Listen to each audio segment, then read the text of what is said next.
داوی هفته دوامت که تماشامان نیجا مگوتیرو میوانی که میجا یکی دن جهگی بله نویسکار و لکنیلر برز حسن قیان حال استودیوی میکه امید در بارچه چند دو زمانه کردیده صحبت خوش از باور میبوره پای بکن که ما مصیم مشی میوانی مشی در حق وی مشارده گرک بر همین وین هیجا هنه امید در حق وی کده بر فرهی باخن ما مصیم خیرات سرچاورات سریده بله ما مستمع به گلم پری بگشتی امل سر و مشاره بافن لسر فولکلورا لسر ادبیات دفکی کو گلک دولمنده رنگینی و دولمند یا فولکلورا دفکی یا ادبیات دفکی یا کردی گلک دولمنده امل سر و مشاره بافن بر همین وهنه گلک لسر و قد در حق و قد برگ فیلم وجهنه هلبست پرتکین وین هلبست هنه آنتولوژی چیروکا کردی هی اوی گلک گرینگ امل سر و کشی بافن بسکنن لبلی بریا هر تشتی تماشایم کو بخواستن و برفری ناز بکن پیشی بیشن اما مستخوید جنس و ناز بکن و بکیجان خبات مجوله ام في شكل دست بصحبت بكن باششي ام برب مجاري ببيش والله مرو خوب بدنا ناسكر بشكل زحمته طبيعي بله يعني وهم بدنا ناسكرين راح تربو ازو خوب بدنا ناسكرين از جمهور دي لما نافشان سيبينه الورهات مدنياي من زمان وادبيات تركي خونديه يعني ليسانس عمل سرويه كيا پشتی وی که یعنی پشتی خواندکاری سال 1990 ده سازین کردی هات ندام زراندن روزنامه کوار ناوند چانده از دوان حمیه ده یعنی آزادی ولات روشن ناوند چانده مزوپوتامیا دوان حمیه ده وکی از خباتکار وکی بیشن بریفبر من کار کردیه شو دمك درج سروقاتيا بشتي انستيتين بله بشتي وينا من دمك درج يعني زي 6 ساله سروقاتيا انستيا كردي اسطنبول من اوكريا يعني خباتي ما ودمي وكي وقوتن شاو قوتن نكو يعني بالشخصي بهتر يعني نكو ما ام بخوا رونن لسر زمان كردي ام دخبتين ليه بهتر ارمانجا ما وخباتا ما ودمي بجهكرن يعني standına statüya zamanı Kurdi, edebiyata Kurdi و همو واره yani Kurdolojiya بیشن. Yani مخابات به شخص خوش بو پیشوبرنا Kurdolojiye جبوی مافی کردان yani مافی کردان بین پجراندن yani امکان بیش مخابات میسیونری کردیه. بله ما مصطفی کم موی که وکر زمان ما چما پیشنهاد چو هاتا سنکرین لگل همون قد خیان ایران دکیشان روشه دنم ام هر تم برنامه خود لسر وی که دافن ج دیروکه ج تاریخی در حق وی که هر تم دافن و نقل از دخوازم ام ایرو ام سر روشا ایرو چیه جالی زمان کردی ده خباتین کوتین کرن در کوین هولی جوی آوای و من هاد کجان روشه دنم دکیجان قونا خیلی ام به شکلی دست نه هاج بو که طبی پرسکه گله کی ام بیجن چاویا پرسکه دور فرهجی و بلکی مهمه جی و ها بری yani وان سالی کو ام بیجن و چاوا گوت و هرم بحث بری دکین yani بیجن بریا 30 سالی 40 سالی لتو devre dünyayı Kurd ne khodi statüye ki bu. Yani لسوری رژیم که گله کی سرت هبو دیکتاتور کی ایروجی هنا دوام دکی yani ام بیجن لإيران جی اما بیجش خو اوا 8 سال 9 سال 100 سال همان رژیم yani بردوامیه هفدو او سیستم هنا دوام و شاخجی وصافو هنا ج دوام دکی لباشور yani کومبه عراق با کردستان عراقی باشور کردستانی لورجی صدام لسر حکم بو لتركيا جي ضربة عسكرية الباي هفدود هاتن رژیم کو هبون جي خواري وكي ديمقراطي نشان ددان ديسا يعني ام بيجن مينا عسكري رژیم عسكري حكم لسر ملت كرد كرن جبرويكي يعني زمان كردي ام بيجن باوكيد ماشي بتشد بيجن شارلب يعني بزحمتي شو دمشيا ام بيجن مثلا شو بندس بوش بافيك زمانجي بندس هو تشانجي كولتورجي هاتش بندس مثلا لتركيا طيب بحسب بلقى فيلم مكرز نهاج بو كردولوجي خباتك جديسا دلدارين كردولوجي 13 باش او كسي كردولوجي خدمات كنا ترتا كردي دا يوري وشاندن 13 باشن امل سرويك بله او كسي كل تركيا دلدار زمان كردي ادبيات كردي تاريخ كردي لوكولينريا كردي سروان كسام ليكولينكر مثلا بيجنك جي اديب قرهان مثال از بيش ادیب قراهان ده سال 1960 ده روزنامه دیجل فراتی در دخی. بریا وینا موسی عنتروان در یک روزنامه درخستیه. دیجلا قایناغیز باورت نشاش بناوی مثلا دوی دا به ترکی به کردی نویساندن قدخه چاوا به کردی نویسن به ترکی دبیجن مثلا فرض مثال گوتنه که پیشیان کردی گوتنه که کردی تبلی نویسا خود کن حتی موسا عنتر لسر اسمت انو یکی کورک آویت یا سر اسمت انو شکاندیه اوجی هلبسک نویسیه او کسی کو کور آویت یا شرمزار کلیه دیگه وی که داهی موسا عنتر دار زاندنه محکمه کرده بله ها جوان روشان هاتیه لتر ام بیجن ورنا سر باشور کردستان پیشی لور ایرو حکومتک آوابیه فدراسیونه یعنی لگوری ام بیجن اوکی لگوری قانون زاگون ناو نتوی فدراسیونه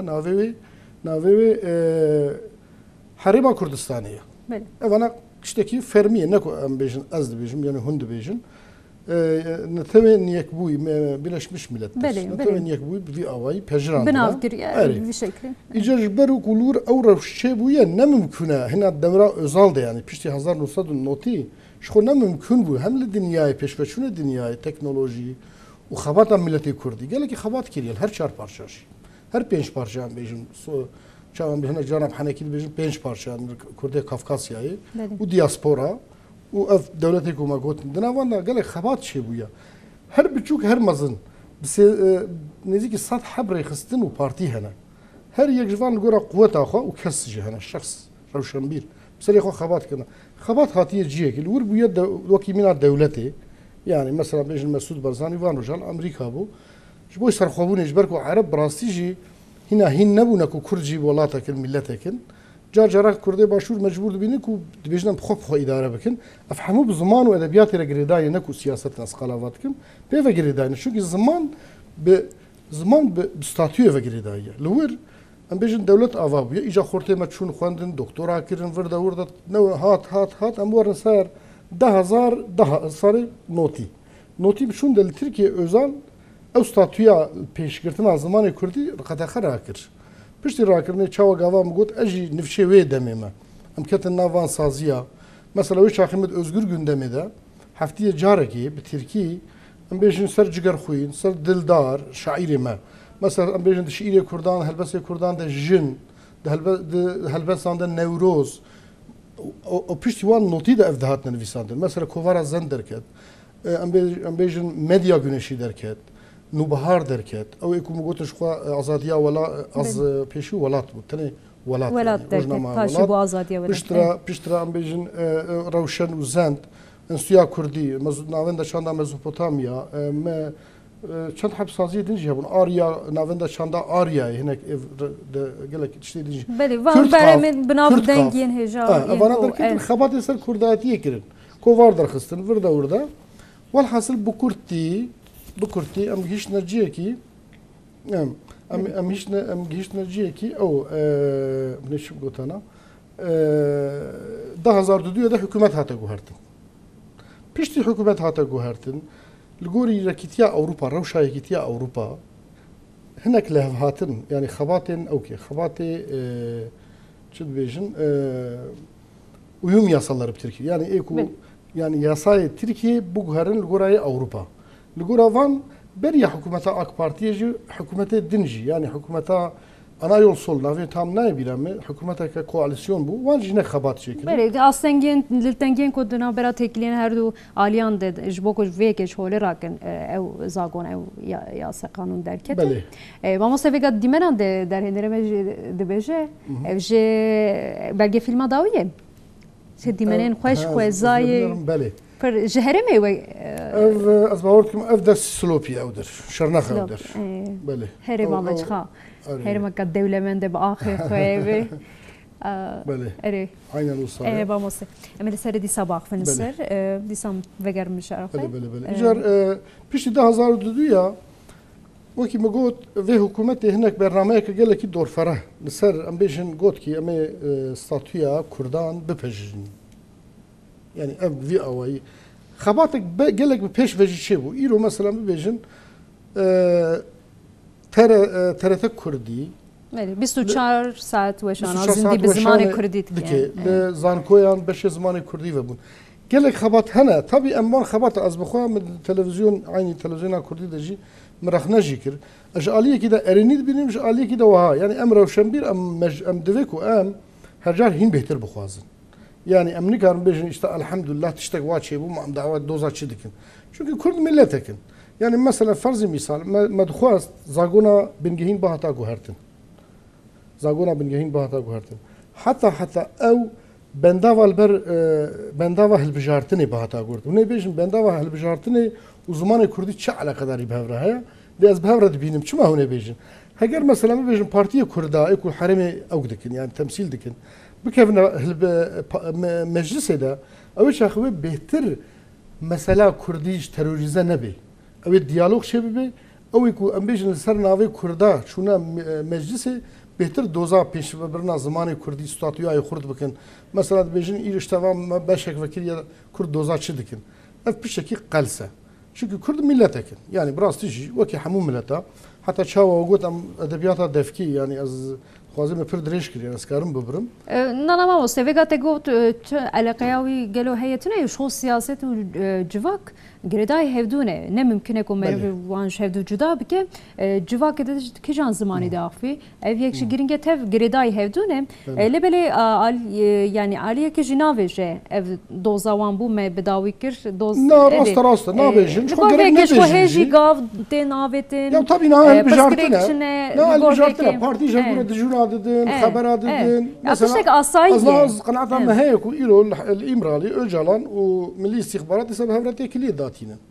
Yani gora mit tekiliye wanji شو جالي كده دمشق يعني يعني باشجي قرشي قال لك جا قلت يعني ازبونا من اجر ازبو من الرسمي از ميترا ميت وبدزي او خبط از باش نبينم ازبونا مجلس ده اشكره يعني كي كردا تمثيل دكي اما قالك وان كرداش باوري بخوبان يعني قلت انا ام صار نافي كردا ام تنونرن باوري بخوبان يعني بهفره بويا واي نسا مساله كدنا ازدا سياسي لكن لازم صار او كده دبيعه دفكي مثلا باور بكن از دوان صالح انستي ده قالك انساني زانل دوران عمري وان زيده بو او انسان جارك دي ممكن هم بلقى فيلم وان شكريه يكجي مامي فقي حسين صاغنش يا امر روجا كجي برسي مقو مامي فقي اش بو چه سيستم هبونا كردا قبول ناكن منك دولة تجي قرشي يعني او عرب وفارس نكي قبول دكن لوسا كرحن يعني ام بيجن السر قبول دكن بقول شو هبون يا قوش بو شو قبول ناكن تزاني بر زنجينه هاجر بيجن هي او ديول برقص بمين يعني نقو افانات تشتكي نجات برسيه بال كيشه وجي وقت قوادن مثلا او ديمن من نشاندان سروش تما رنگينه وزنجينه civaka meclisi. Tabii civak jurte. Mesela bejin wan çay ası berf baharte her kulik rengin baz janaka geleki pastoral. Vakis bejin can Svisra ma her jar fotoğrafı Svisra nişanlı Alp çay Alpe. Nuvalate ma her der busaya. O insan jur mesela gotine peşiya der dixin, strana der dixin, kilama der dixin, şer, çirok. O kültür zengine yani. اجبر از دبیجم ایجار مثلا مسرویا وقت دماکو ام بیجن سیستم یعنی حکومت بخوازه و ام بیجن به تمامی و انقدر خیاره کی وکی ملت ببینه اوش اخی از باورت که مش خو ایجار اول تشتی کنم سر د پیون حوجنا که او کلدرش برخورس برچاوه خو برچاوه yani şu nerinek cudaya brasti yani bir şekli nırxantiye هم کس دبیجن تنه به نجات پرستیه به شکلی تفکر yani ne böyle bir avayış tişteki cuda bu brasti fazla devlementiye der nexinol yani bu sa به شیرین برای وشارتی ببینه بله ev یکشی براستی باکش با دیگر دلدارن کردولوژیه براستی گلک خباتک میناکی خباتک هجایه ماموسه de ekranı TRT Kürdi de şey devre ve şu anda inşallah de fikrin جغيني فيكي جبو فيكي وخواتك شوا مشان يعني جبو فيكي مبافن خواتك شوا يا وها از برياز في برياري بدم وكي جمره وكي او تبيجن اهدي وفا قال لك كس هبون بخوي از بخويك بيك بوان رجيام مثلا ام بيجن دمينا كاز بيجم سيمينا كاز بيجم يك جي فقيه حسين صاغنش يك جي طوري مجرد جو ابي طوري سر ابي طوري ازنها وش خو فيلمي اوي دركبيد هر واري كردي دخبتيا مثلا تركيا يكمين جار كرتا تشيروك وين فيسيا قولنش برتوكاوي دركتيا يكمين جار سر واري تاريخي خبتيا الفابا فرهنگاوي هبو يعني اف خباتي قال لك فرح بون كيم بون زيد بون او تشتكي دنا اما برخبتيا یه سیمین جی ما امامه نورالدین قرجه دا نورالدین قرجه دا بخوا مهندس بو وقتا daha tamamen enstitü amri notu 3 sal bu İstanbul Kızıl Toprak yeri dönüştü جوور هر روز pardon gota her hafta derek dica roj haftayı droja lê dixist dihata GML enstitü jî qata pênca asansor jî tune bû foter awî li serê wî û dihat kat go mekteba dibistana Kurdî wîne kengî vekin îş û karê wî ev bû dibistana Kurdî wîne kengî vekin rojekê me kurseka zimanê Kurdî dida ji bo mamosteyan mamosteyê ev ê eğitim senê bi rastî jî kurs jî ne fermî bû ji xwe xebatê me nefermî bûn yani meşru bu.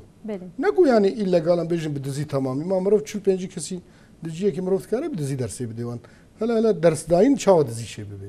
Le mixabin dizi yani ne eşkere bu. Jar pişti ko ev ders ev kurs ma amade kiri bu Mamin Nureddin Ramgo ma wara medbistan vekiliye. Hineki bu sa espri cihat. Yani proje kadış bir nakim ev tiştek vaz bejim ev seremi deman. Yani van insana hinek gelek jwan khoyiti jilwan naik. Jberku şart ne müsaitin yani kiye koyut yolu ab kene cemal batı van ne müsaitin yedin rekstin kare siyasi dikim beter az ev insan şu kod serimi de hebun gelek jene gece mi nas net kirin mesela Orhan Kotan brasi Ravşanbîre ki muhalif benamus u cesura fikra üçüd be bla be mesela Ahmet Kaya tamamı hemen ev strane kodu khuyne helbeste evine gururla bakıyorum dünyaya navi kitaba kevi Orhan Kotan خویتیل گورا مکسیله نکر بو. از شوم اوش خلک موشه کوتان محله تاخا کوتان جرد بیشن. المحله وان کهانیک جیه کهانیا کوتان بیشن. موشه هری کفن. درخ کلیسه دا و جامعه مزنده او محله او کلان یاوایا. او کلیوی دی مجوان پرسی. مجدوستی اورهان کوتان پرسی. مج حوالی وی پرسی. yani ev belgesel bu şekli fikriye ve ahda vefa şey bu. Şey kırnave ji emuha dikim. Mesela belge hatta jmte aspeydet kim yani fotoğrafı wan diplomayı wan yani çi destê wan da pirtûkê wan xebatê wan nivîsê wan ez wan da ekran de me nîşan bidin. Belê derbarê serpehatiya jiyana wan de çi destê we de hebe hûn bikardînin hûn ê bînin ser ekranê. Belê ji zarokatiya hevalê wan ham dipeyivin wekî min got ne akademisyener jan ham dipeyivin ser wan mesela ser wan kesa. Gelek baş yani dereng jî maye ji bo vê yekê rastî gelek navên hêjayên girîng وجه في شكل دست بخباتك كم بشام بكتير ما بس 15 بجار 15 بجار داوية هنا يعني ما يعني 16 ما حفظت شكر حفظة مقابل تدبير هبي حفظة باش بشكل بس قالك نافي دن كمروف شيء بكي هنا بله gelek başı roj diyarem ji temaşavanê xwe re bibêjin hê ne diyare lê belê em li ser ekranê TRT Kurdî bibînin vê hebata tamam ew prosedûr hemû qediye heta neqedin wana va îşa em şê nakin rast e ev wek mizginiyek meda temaşavanê xwe belê mamoste ji xên vêga me got qala me belge filmek kir niha xebat ji bo vêkê dewam dike belge filmek neka antolojiya çîrokên Kurdî veka ji halê çîrokan ve jî çîrokên me gelek yani hebû tune bû bi vî şeklî dest pê dike û gelek bi rastî dewlemende em bi vî şeklî mezin bûn yani hin malbat hin zarok bi rastî jî ne bi şansî sewdin bi vî şeklî mezin nebûn de belê em bi piraniyên ku kesin gundan mezin bûn em bi vî şeklî ji vê yekê sûd wergirtin vî şeklî ew xebat çawa kom kir berev kir belê ew xebat jî salê min piştî enstitûyê hinekî jar piştî ku min navber da yani 2004 peder enstitûyê min navber dayê 2005 da şanxaneya evrensel bu wan re me diyalog hinek sohbet danûstanda me hebû hinek ser projeyek em çi bikin çi nekin yani ser xebatê bi vî şeklî nizanim projeya rastî tam ji kê derket nayê bîra ez bawer dikim belkî edîtorê wan wê çaxê pêşniyar kiribê lê ez ji ber ku me bixwe jî kitêbeke min heye bi navê pirtûkeke min heye bi navê Girnewaz Kurta Çîrok e yani me berê jî Kurta Çîrok berê jî hûn ser vêkê ser Kurta Çîrok ji xwe duan salê enstitûyê de min got ya zêde karê me ne edebiyat û nivîsandin bû yani wextê me hevala diman me yani helbest çîrok û pexşan yani deneme dibêjin ya ceribandin me dinivîsîn pirtûkeke min vî awê jî hebû me ev qenaet bixwere ji ber ku min beşa ziman û edebiyata Kurdî qedandiya mesela hinekî qedrê antolojiya min dizanî bû xwendekariya xwe de mesela bêjin Türkiye ez bêjim bi İngiliz dili ve edebiyatı antolojisi, nizanim Fransız dili edebiyatı, Amerikan dili edebiyatı antolojisi. Yani antoloji şiir û şîrokan li ba me gelek hebûn. Yani min ji xwe re wiha fikirî min got mesela vê de em li vir nüfusa me em bêjin 20 milyon Kurd zêdetir 20 milyon Kurda dijîn li Tirkiye. Ama 5-6 milyon jî ne Kurdin yani. Kurd jî hemû nizanne bi Kurdî. Yani gelek insana heja kurta çirok nivîsîne tedî kurta çirok bi serê xwe öykü dibêjin yani ne mesela ne cî çîroka yani kurta çîrok gelek kesan hem li parçeyê din yani Sûriye, Iraqê, İranê, Kurdê wan dirajî nivîsîne û li vir jî yani ser wana xebateke me hebû xwe me xwe yani gelokî dinivîsê min dixwendin çîrokê wan bi Kurdî. Îcar wexta ev proje derketa holê min 44 kes hilbijartin. Ji Kurdê Qafqasyayê 2 heb 3 heb ji İranê belkî 3 heb ji Başûr nizam ew jî belkî 3 kes 4 kes Sûriye yani Rojava ew jî 3-4 kes evana bûne 15 demekî nêzîkî 25 bijortir jî yê vir Kurdê me vir yani em bêjin her yek ji wan mi çîrokeka wan wergerand. Belê weka em dikarim bibêjin bi vê antolojiyê sînorên di navbera Kurdan ji radibe. Yani camerekî nivîsî wê çaxê Semîh Gümüş radikalê de gotineke bi vîna bûyî rengê ku hûn dibêjin tiştekî wisa got yani. Belê wek mîna ku nîşanda ye ji wê derê Kurdên wê derê wek sînor radibe. Yani bi alfabeyên bi rastî ji ber alfabeyan ji ber dev ji ber ku cudayê têm karên zaraveyên cuda cuda dewlemendiya zimanê me nîşan dide lê belê bi rastî pirsgirêk derdkeve ez dibêjim bi van çîrokan yani Tirkî bû hinekî ji bo xwendevanê Tirkiye bû.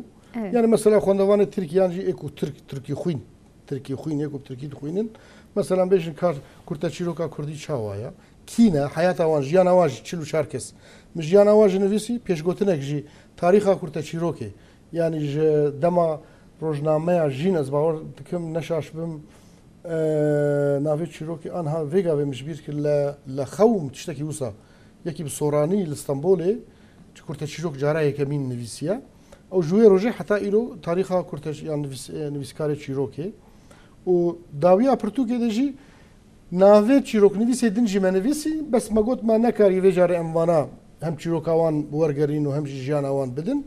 yani ev jî felanke ev qas navê din jî hene. Belê Bu şeklî bû. Bi vî şeklê gelek baş e çend vêga hejmara çîrokan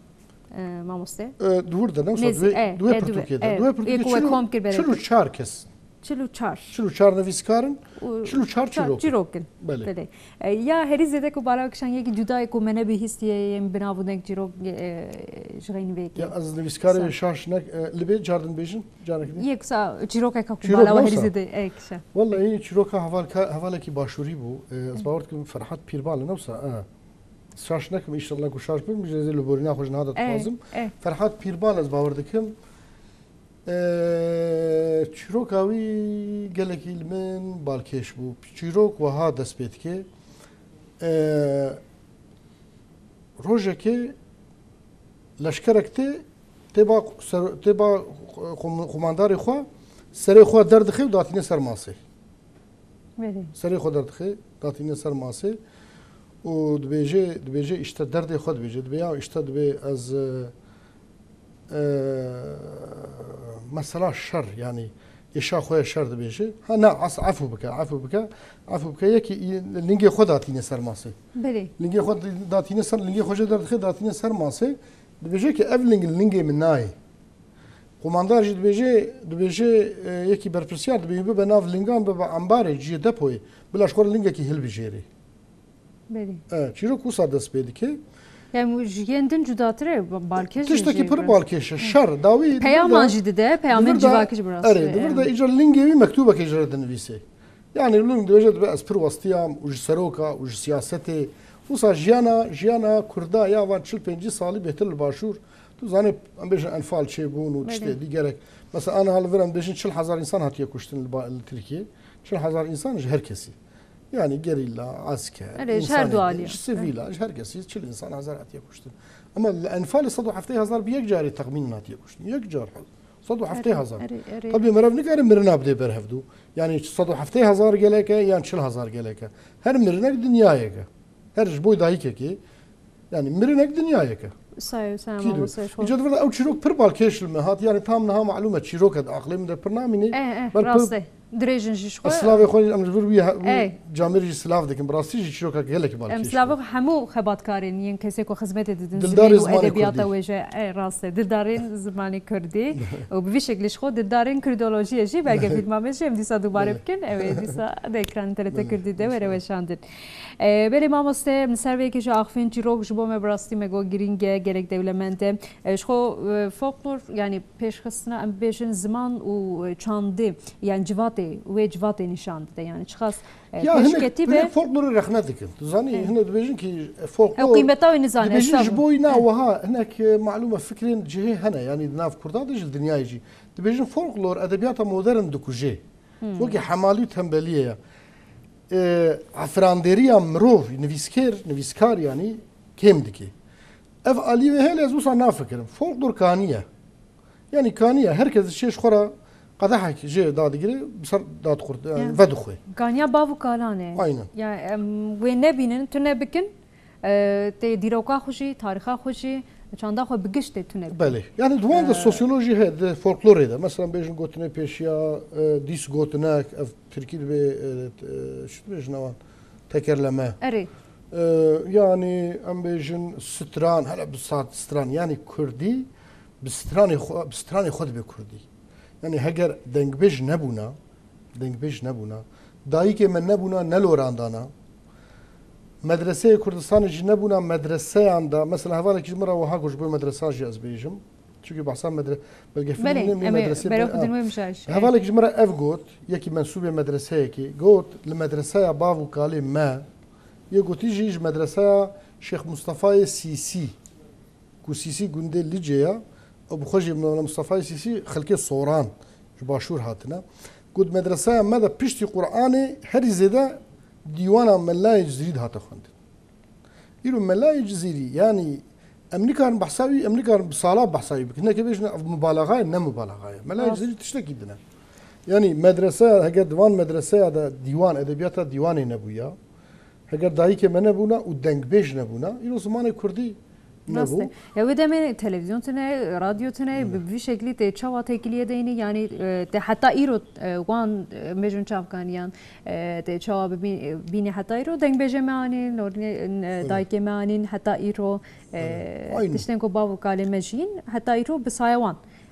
bixirawan em geçtin wan yakan wan berheman jbo ve kez beşim brasti ez gingiye dedim yani nerinin juda hebinşi giringe ya bu çava beşi gor ve ki bigiştin ne havcı ko tevger ve bingeh qanish xora bistini ya jbir ne kilo derece böyle bawa ki nujan disa xabatı ko tafin az bxawa ha bej min frin kurdan ji berhefkirin مناوش عندنا نفر بله نفرين نفر جبرن تركيب بدعاء بجنيا بدعاء نفر جبرن او داهي برهفكرنا يعني طبي ده جبوي خبط مدة مقالة قوتار سر نفيسين هر قوتار دجي تقريبا 150 نفر متيرا نفيسين مد مال بركة انترنت ده بدم يا بنا كرت نافن دول ألمانيا سروكي وشاقي زردشت حاجوبو لور هر قوتار خم لور وشاند بله یا اوجی نشانه یک مزنه دبینی باوریان کردان دبینی دماکو دنفرانده براسي مرد وين نفر اوي مرد من بي سفراج مدور به هم ناخذنه بله دما مرد بالا خد فلسفه كده فلسفه هي باوري سوسيولوژي يعني جو جوتيك چاندك ده هي چاندك ده çünkü her millet الغورا خونه فري خودك راست yani ايجار مثلا هناك تشتكتنا تبيرام دوان سالان da folklor برهفكرينجي قد خب هناك حوالي ما هبون ازدان خوازم نافا بيجم طبي حوجناكي ما قال لك ما تخص بيشياوان فكر ما مورال داوان هناك جوان شوفور بون هناك مامور بون هناك شتيدي يعني وان صالي از بيجم صالي نوتي وان دا شيرو مهمتر بو بحسابك 25 سال درباس بونا او شاخي انسان او شاخي هفته سالي هشته سالي بونا ايرو ساق بونا 110 سالي بون 110 سال بريتو تشد بريا كوماري يعني كولتور بخورد انين باش ايرو بهتر دا انين her kudu çi ev kültür ev çanda ma hedi em kemtir xora dibina rojên tê rojên dahatûyê yani istiqbalê bo wê ke me berhev dikirin bawer bike bi hezara rûpel hatine berhevkirin bi hezara rûpel hatine berhevkirin gelek hevala yani tabii wiha ême wekî me gotiye navê wê yek ji ser navê me nehata qaytkirin me nej boy xwe xebateke me gotiye misyonerî bû yani me dixwast a muhîm me digot ki a muhîm او تشتبك هنا قيد وارشيفا مثلا هذاك هبو باش زانم وش اخي يعني نا بيشتر نده كتاب جي شاب كدن حمو او كي مثلا دهات جمره دشان ما ارشيف ذكر مدشان اوروبا بعد دوست موسيقى خوش متقول ويدي جي ارشيف بك وش اخي لو را جندرمه كي مثلا بيجي جندرمه كي او قلت بديت انا بلكي ادام جرب خصنا قلت انا افشي فرنا كاف شو في كل دريبر هذيك حتى قال لك جبوا في نضهتنا كشتنج يعني راستی ما مسیج هیام گوسام حتی ایرو هاتن. اجباره که وگا دیسان بره بدن سیاست ما اجباره که قلبه که گرب مرف باوی که باش ایرو بنرخینه لگور دو بنره چوا کو مگوت فولکلور گوسا شیروت کن مرف بشه اف وک چافکانی کوش باو کلماتی من خودی لدر که بکو ایرو تشته کو هم دردخین هولی برا بقیمت به اف جو وکاوی که یعنی هم دو بنرن دوش بیر نکن کو ایرو لگور وی که هم بنرخینن قناخ کو هم تدانه ام باوی که باش بنرخینن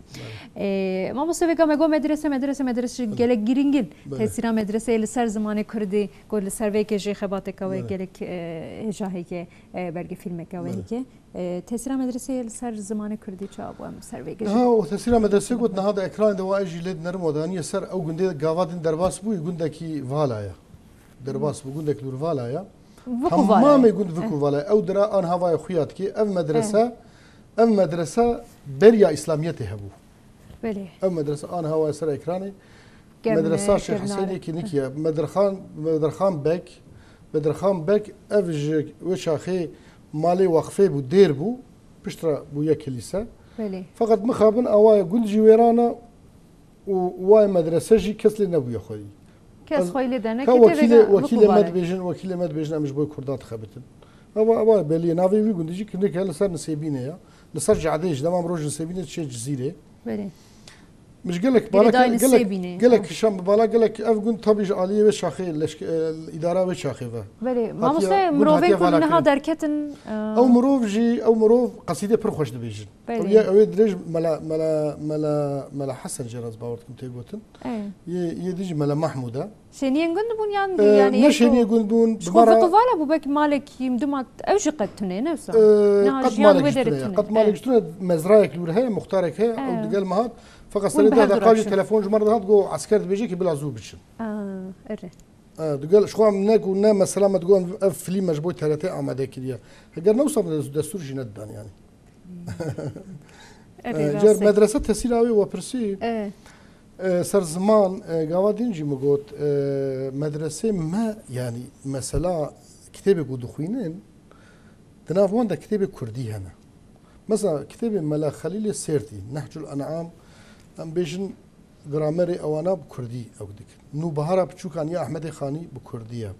شاو قواد المقوت شخو كتابه ملاي جزيري وكي قصيده براسيجي حمو برد الشواطن قال لك جاتجي دفان ما فيلمي مدى تشتكو هرزه ده تسير سر مكري قصيده برد الشواطن يعني وصل قال لك قصيده اجار هر مدرسه بخوشي قصيده وان هنا مثلا بيجن يكي المدرسه اوخيني صوفيه كي جمره قصيده يقول براسيجي ازهر جار بحمد اخوان للنرمه وقصيده سر زماني من يعني هم رياض قصيده هم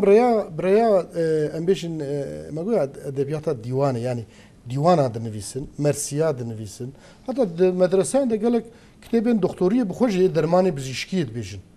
يعني بكيجان رواق يعني بتكيا كيجان جيايا نخشي باك دبن كتابي وصاب شو هاتنا نفيساندن يا جالي تندرستيه بيجيو طبيعي يعني او زمان ببيش ودبن شاو ما قلتش شخوا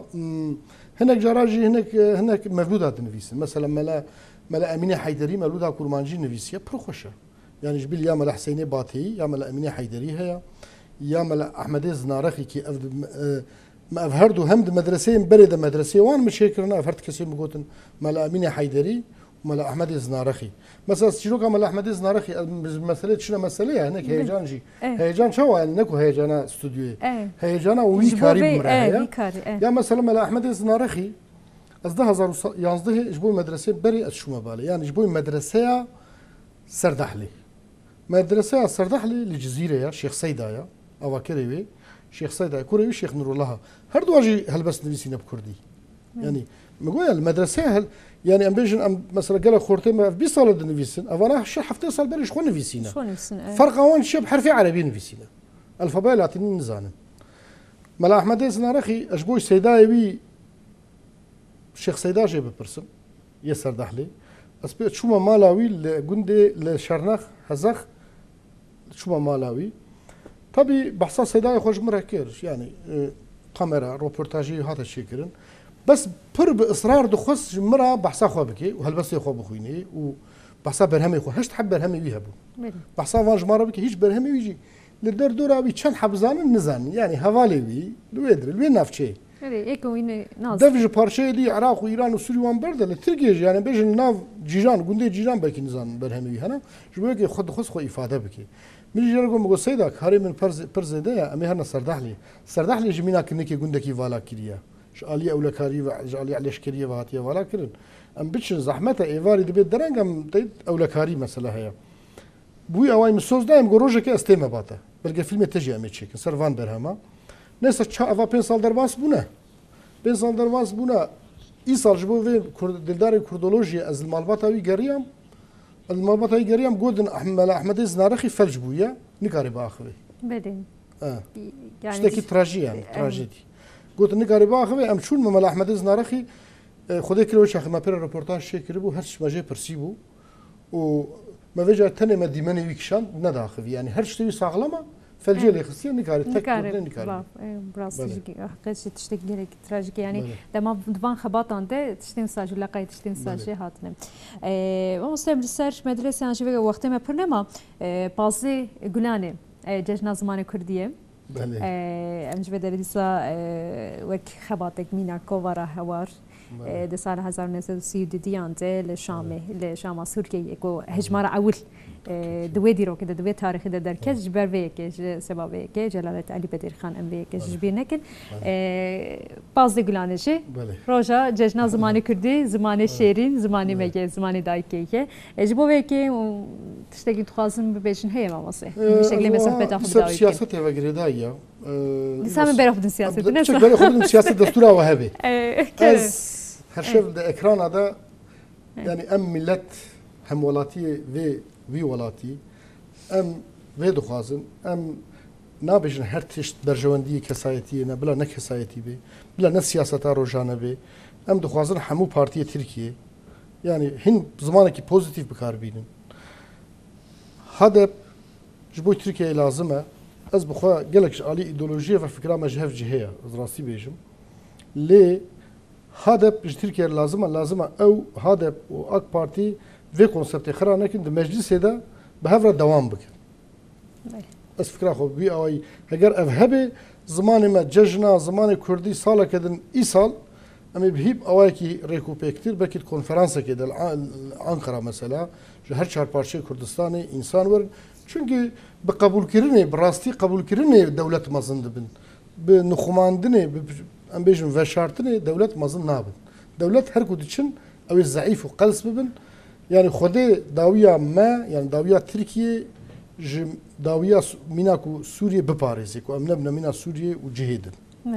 يعني وهذا بيجن جريداي في كي بارتيين سياسي يعني وك كو المجلس ده بهفكاريا اك بارتي و HDP يعني بفي شكل لازم هردو المجلس هذا بن وبهفرا اوك بكن في خطا في مساله او كناك نبيجن قضيه دوام بكن ايه جبو چارسري وكري في شكل جبو زمان كردي بخدي هاجر نبي انجام نبلي امزان بيشاو برو شكل نديار بلي دبي بله هو هذا فكر ما مسلم جالك سباس كن بعطنا وام جالك كيف خشبون بقى خباطين ودوام تكن هري داوشي دلدارن كردولوشيه دي خباطك جالك اجا ميناك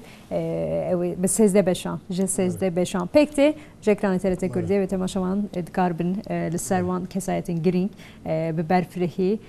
بس هزده بشان دي تماشبكن ويكن ما مسلم دي سپاس کن من ایران بدره بون بعد نمیم گله کیف باش بون سر